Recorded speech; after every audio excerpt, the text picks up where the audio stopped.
The 12 Dancing Princesses by Amanda Rochelle Nelson.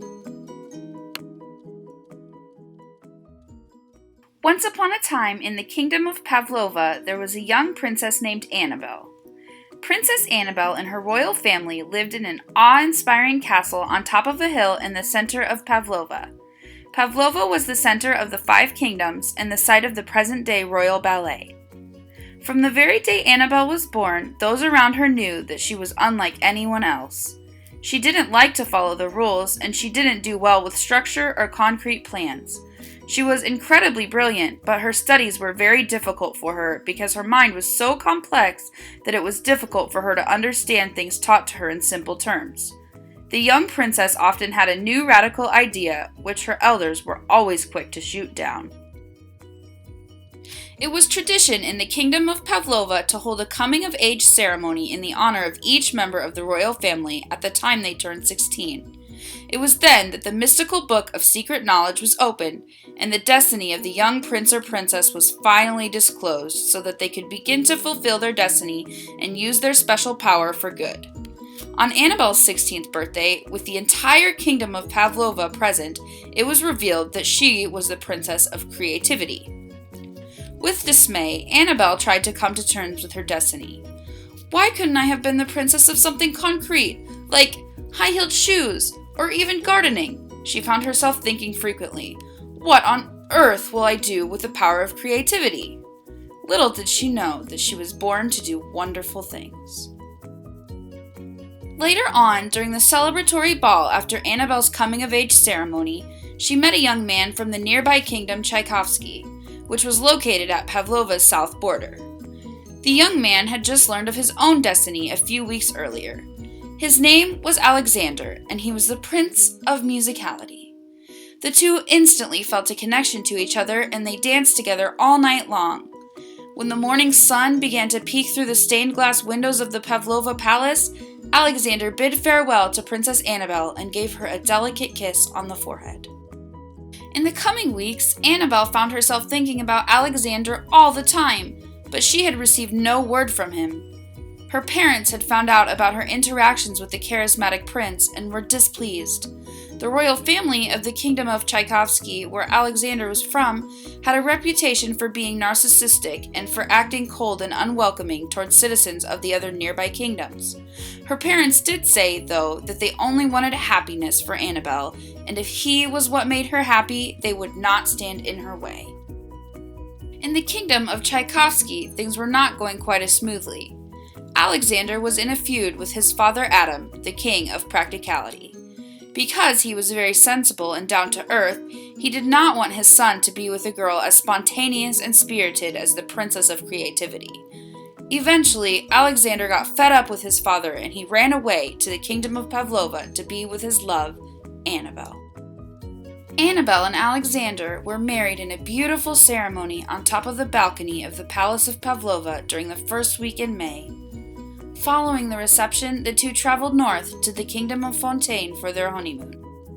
While they were gone, Annabelle's parents traveled to Tchaikovsky to try and reason with Alexander's father and prevent future hostility between the two kingdoms. The two came upon the palace of Tchaikovsky in the midst of a thunderstorm and were greeted at the door by Alexander's parents.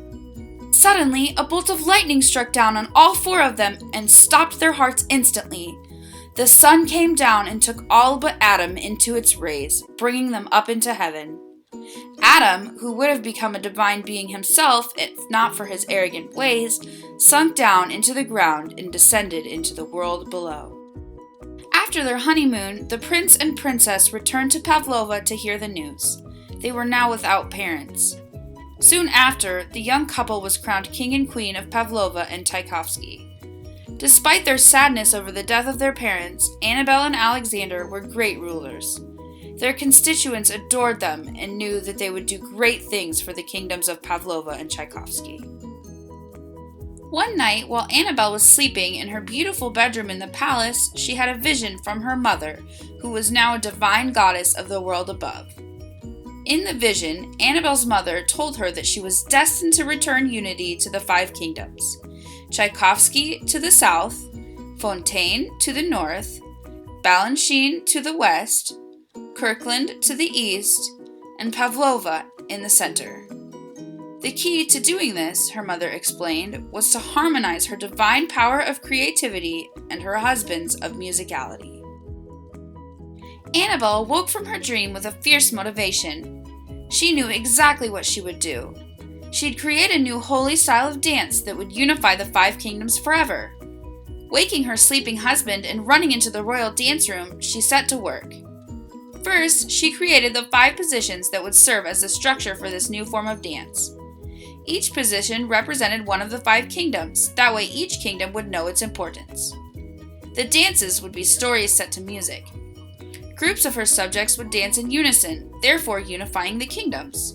Some women would even dance a duet with their significant other, unifying the couple as one body. Once a dancer reached an advanced skill level, the dancers would dance on point using a special shoes that lift them up, so that they could be closer to the heavens above. This would be a traditional rite of passage for all dancers in the kingdom. The dancers would leap, jump, and twirl to show their appreciation for the divine beings that watched over them. Since the holy color of Pavlova was pink, Annabelle thought that the dancers should wear pink tights with simple black leotards while they were dancing. Her innovative form of dance and worship would be called ballet, and the dancers would be called ballerinas. After spending all night dancing ballet in the royal dance room, Alexander and Annabelle called all of the citizens from each of the 5 kingdoms and began to teach them the mystical art of ballet. As Annabelle's mother had suspected, the kingdoms started to become unified, and Alexander and Annabelle became the rulers of all the land. After Annabelle introduced ballet to her kingdoms, it was realized that each and every person had an unconscious desire to dance. Soon, there were many eloquent and polished ballet dancers. However, Annabelle would always be the most talented. She was the very best dancer, the prima ballerina. Years went by, and Annabelle and Alexander were now 22 years old. In late August of that year, Annabelle fell ill. She spent weeks confined to the infirmary in the basement of the palace. After her belly began to grow, the royal physician determined that she was pregnant. Annabelle had a very turbulent pregnancy. She was constantly sick and spent almost all of her time in the infirmary. It pained her to not be able to partake in her favorite pastime, dancing ballet. 9 months had passed and Annabelle went into labor. To distract her from the intense pains of her contractions, the best dancers of the kingdom came into the infirmary and danced the beautiful ballet Swan Lake at her bedside. The show concluded, and just after midnight on the 5th anniversary of her wedding, Annabelle died giving birth to 12 beautiful baby girls. Just before she took her very last breath, she looked at the tiny infants and whispered, "Never stop dancing." The death of his parents and his loving wife made Alexander very wary of the world. Because of this, the 12 princesses lived very sheltered lives, spending all of their time dancing safely inside the palace walls. Their father and their nanny, Gelsey, raised the girls to be just like their mother. The two knew that someday one of the princesses would have to take Annabelle's place as the queen of the 5 kingdoms. The princesses were wonderful dancers. Together, they made up the very first royal ballet. Each princess had a specialty, a certain ballet step that she was very good at. Additionally, they were all very confident and outgoing. One of the young princesses, however, was different from all the rest. Ashley was very shy and thoughtful, and she didn't have a certain step that she was best at. Because of this, she didn't fit in well with her sisters, and she was often ridiculed. The princess's 16th birthday arrived, and it was time for their destinies to be revealed. Opening the mystical book of secret knowledge once again, the royal spokesperson began calling the girls up one by one.